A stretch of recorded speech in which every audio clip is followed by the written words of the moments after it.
Teary-eyed naman si Bunso, dahil sa kabila ng mga nangyayari ay marami pa rin nagmamahal sa kanya. Magandang araw po sa inyong lahat mga ka-viewers, Medeth communities, supporters, fanatics, and Jamdith community, silent and independent viewers around the globe.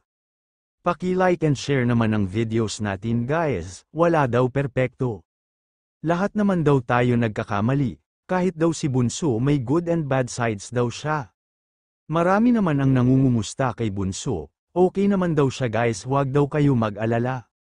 In fact kahit marami ang umalis ay meron naman nadagdag sa community niya ang Team Puyaters Middle East.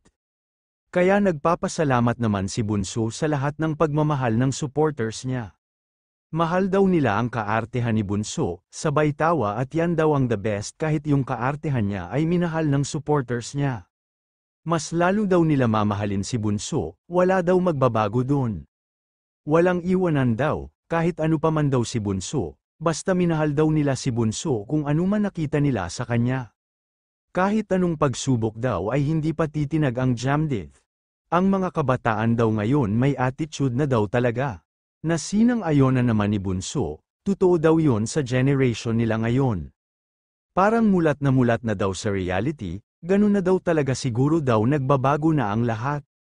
Sinabi mo pa Bunso ang mga kabataan ngayon, matitigas ang ulo. Pasaway at mga spoiled pa, depende na lang talaga sa bata yon. At sa environment din, kahit daw wala silang jacket basta solid daw sila Jamdith. Masarap daw sa pakiramdam na may kasama kang tumawa.